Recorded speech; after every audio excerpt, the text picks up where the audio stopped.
ये वीडियो है car, phone और लाइट बल्ब जैसी चीजों के बारे में और एक ऐसी वास्तविक साजिश के बारे में जिसने इन्हें बदतर बना दिया है।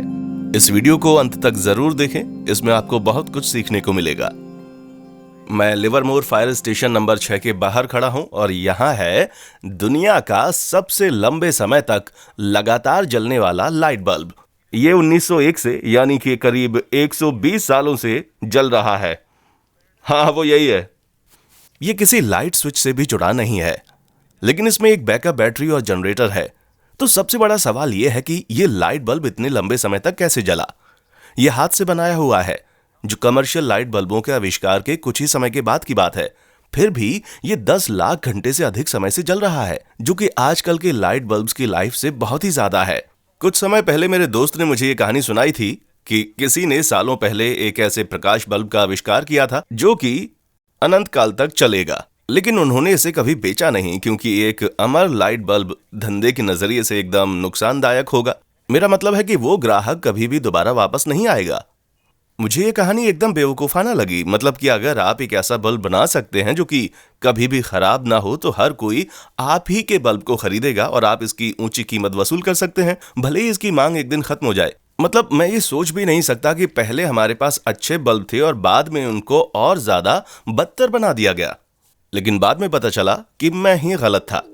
सारा तो नहीं, पर कुछ हद तक। विद्युत से पैदा हुई काम आने लायक एक लाइट का आविष्कार करना कठिन था।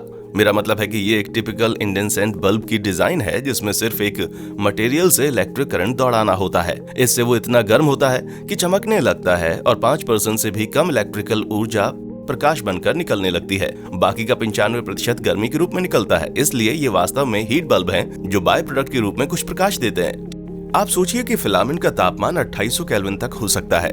ये सूर्य की सतह से आधा गर्म है और इसके जैसे तापमान पर अधिकांश मटेरियल पिघल जाते हैं, और अगर वो नहीं पिघलते हैं तो वो जल जाते हैं। यही वजह है कि 1840 के दशक में वारेन डे ला रूए ने वैक्यूम बल्ब में फिलामेंट डालने का आइडिया दिया ताकि प्रतिक्रिया करने के लिए उसमें कोई ऑक्सीजन ना हो। 1879 तक थॉमस एडिसन सूती धागे के फिलामेंट से एक बल्ब बना चुके थे जो कि 14 घंटे तक चला। अन्य आविष्कारकों ने प्लैटिनम फिलामेंट या अन्य कार्बोनेटेड मटेरियल से बल्ब बनाए और धीरे धीरे बल्ब्स का जीवन काल बढ़ता चला गया।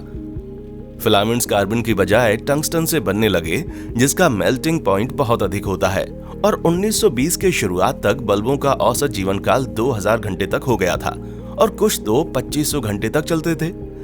लेकिन इसी समय से उनका जीवन काल लंबा होना बंद हो गया और कम होने लगा। जिनेवा, स्विट्जरलैंड में क्रिसमस 1924 से ठीक पहले दुनिया की प्रमुख प्रकाश बल्ब कंपनियों के शीर्ष अधिकारियों की एक गुप्त बैठक हुई। इसमें शामिल थे Philips International, General Electric, Tokyo Electric, Germany की ओसराम और ब्रिटेन की एसोसिएटेड इलेक्ट्रिक। उन्होंने एक संघ का गठन किया जिसे फीबर्स कार्टेल के नाम से जाना जाता है। इसे प्रकाश के देवता फीबर्स के नाम पर रखा गया था। वहां उन सभी कंपनियों ने दुनिया में प्रकाश बल्बों की सप्लाई को नियंत्रित करने के लिए एक दूसरे की मदद करने पर सहमति व्यक्त की। विद्युत के उपयोग के शुरुआती दिनों में प्रकाश बल्ब बनाने वाले बहुत से छोटे निर्माता हुआ करते थे, लेकिन अब ये बड़े पैमाने पर इन विशाल कंपनियों में समा चुके थे। हर किसी का वर्चस्व दुनिया के किसी विशेष हिस्से में था। इनको सबसे बड़ा खतरा था लंबे समय तक चलने वाले प्रकाश बल्बों से। उदाहरण के लिए 1923 में ओसराम ने 63 मिलियन लाइट बल्ब बेचे, लेकिन अगले वर्ष उन्होंने केवल 28 मिलियन की ही बिक्री की। लाइट बल्ब बहुत लंबे समय तक चल रहे थे, जिससे बिक्री कम हो रही थी। इसलिए कार्टेल की सभी कंपनियों ने अपने बल्बों के जीवन काल को कम करके 1000 घंटे कर देने का निश्चय किया। इससे मौजूदा औसत लगभग आधा हो गया। लेकिन प्रत्येक कंपनी ये कैसे सुनिश्चित कर सकती है कि अन्य कंपनियां वास्तव में नियमों का पालन करेंगी और कम जलने वाले बल्ब बनाएंगी? आखिरकार दूसरों को पीछे छोड़ने के लिए ये उनके व्यक्तिगत हितों में होगा कि ये एक बेहतर उत्पाद बनाए। हजारों घंटे की सीमा को लागू करने के लिए हर निर्माताओं को अपने कारखाने से नमूने का एक बल्ब भेजना होता था और उसे इस तरह एक बड़े टेस्टिंग स्टैंड पर टेस्ट किया जाता था। यदि कोई बल्ब 1000 घंटे से अधिक समय तक चलता तो कंपनी पर जुर्माना लगाया जाता था। यदि बल्ब 3000 घंटे से अधिक समय तक चलता तो बेचे गए प्रत्येक 1000 बल्बों के लिए 200 स्विस फ्रैंक का जुर्माना था। और कंपनियों को जारी किए गए इन जुर्मानों के रिकॉर्ड मौजूद हैं, लेकिन एक खराब प्रकाश बल्ब आखिर बनाया कैसे जा सकता है? वही इंजीनियर जिन्हें पहले बल्ब की लाइफ बढ़ाने का काम सौंपा गया था, अब उन्हीं को रास्ते खोजने थे जिससे कि बल्ब की लाइफ कम हो जाए। इसलिए उन्होंने अलग अलग मटेरियल, अलग अलग आकार के फिलामेंट्स और पतले कनेक्शन ट्राई किए, और यदि आप आंकड़ों पर गौर करें तो वे इसमें सफल भी हुए। कार्टेल के बनने के बाद से प्रकाश बल्बों का जीवन काल लगातार कम होता गया, इसलिए 1934 तक औसत जीवन काल केवल 1205 घंटे का रह गया था। और उनकी योजना के अनुसार ही 1926 के बाद 4 वर्षों के दौरान संघ के सदस्यों की बिक्री में 25% की बढ़त हुई। हालांकि कंपोनेंट्स की लागत में कमी आई, फिर भी कार्टेल ने कीमतों को बनाए रखा, इसलिए उनके मुनाफे के मार्जिन में वृद्धि हुई।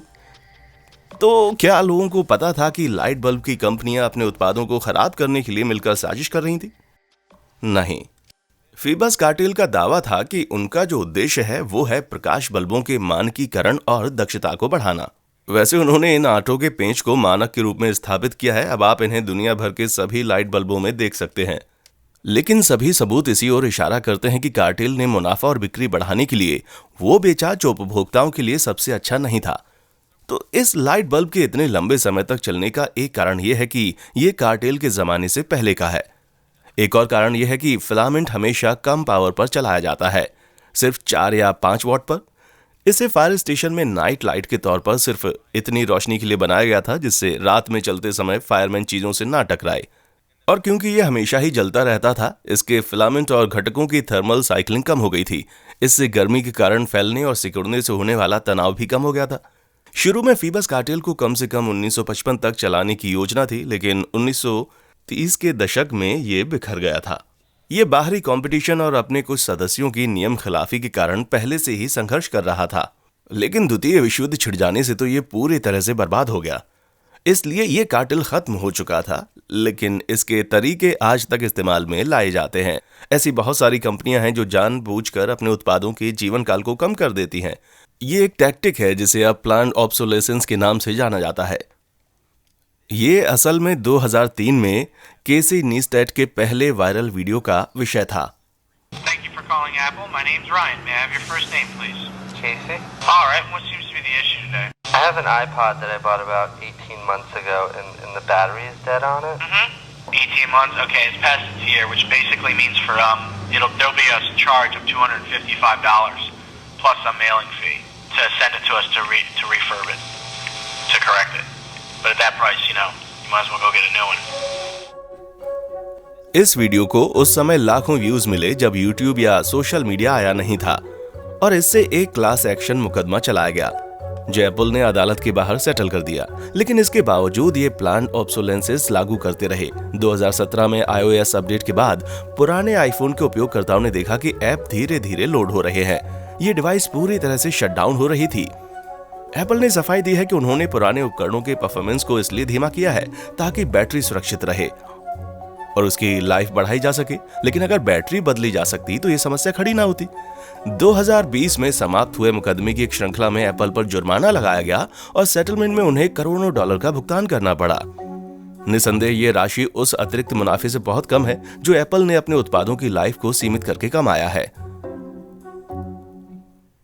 लेकिन कुछ लोगों का तर्क था कि प्लान्ड ऑब्सोलेसेंस सिर्फ लालच के लिए नहीं होता, बल्कि ये सभी के भले के लिए होता है।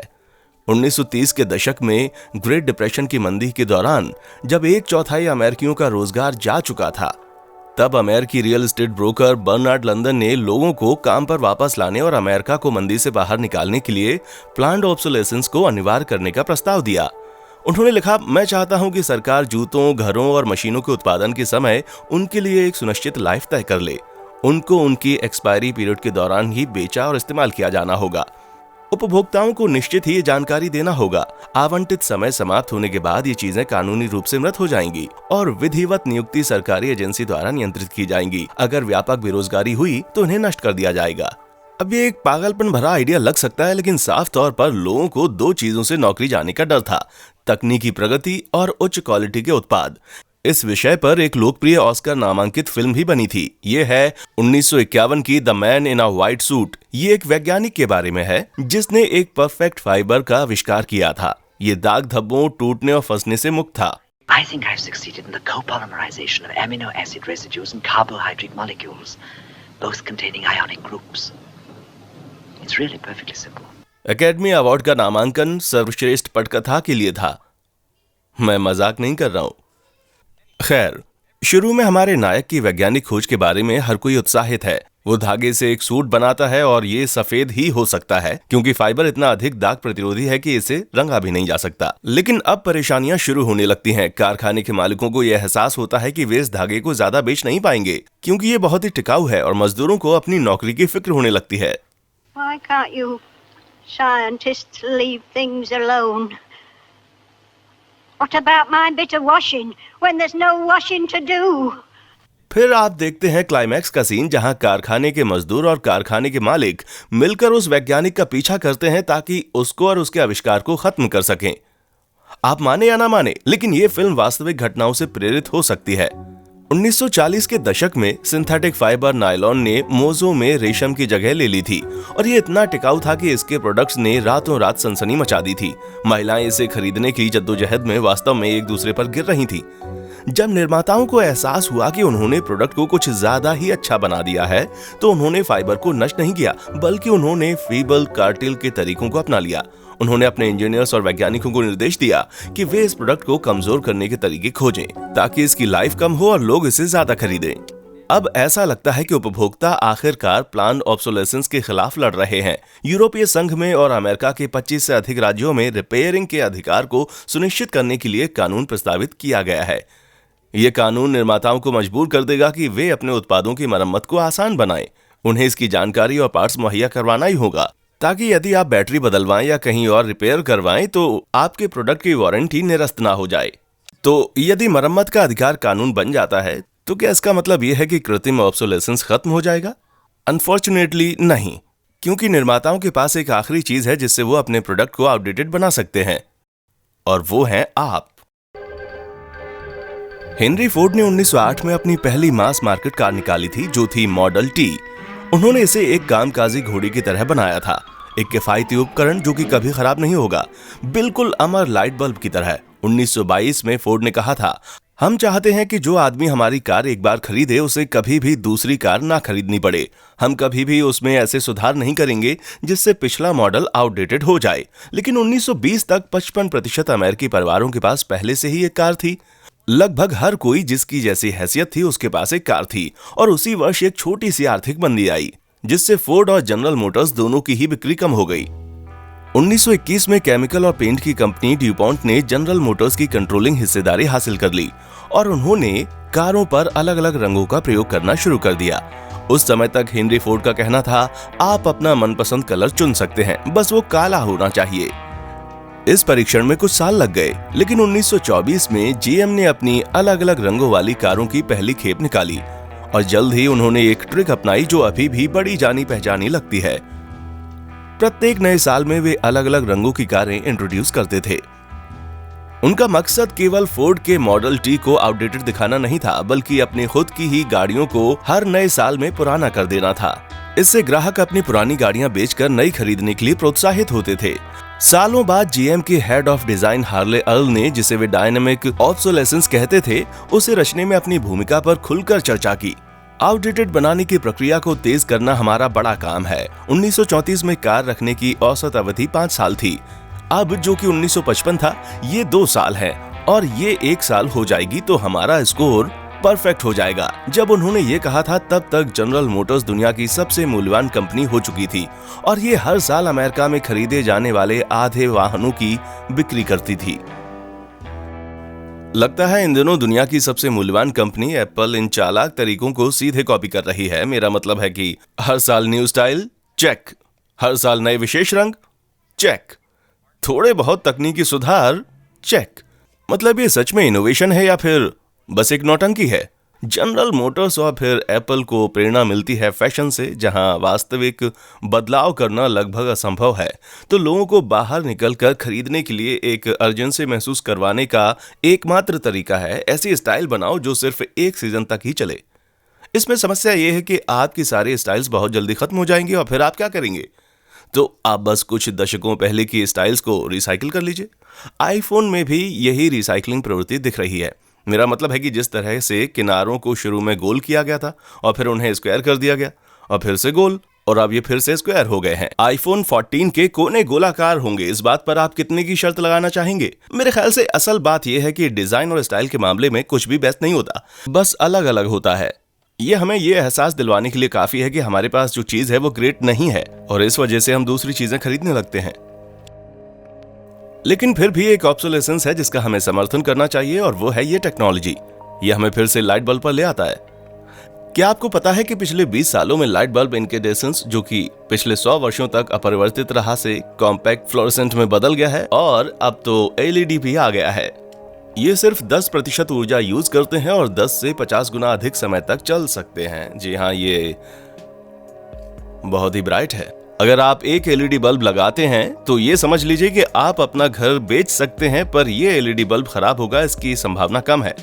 तो हम आखिरकार उस बिंदु पर पहुंच चुके हैं जो असल में एक अमर लाइट बल्ब के बारे में है।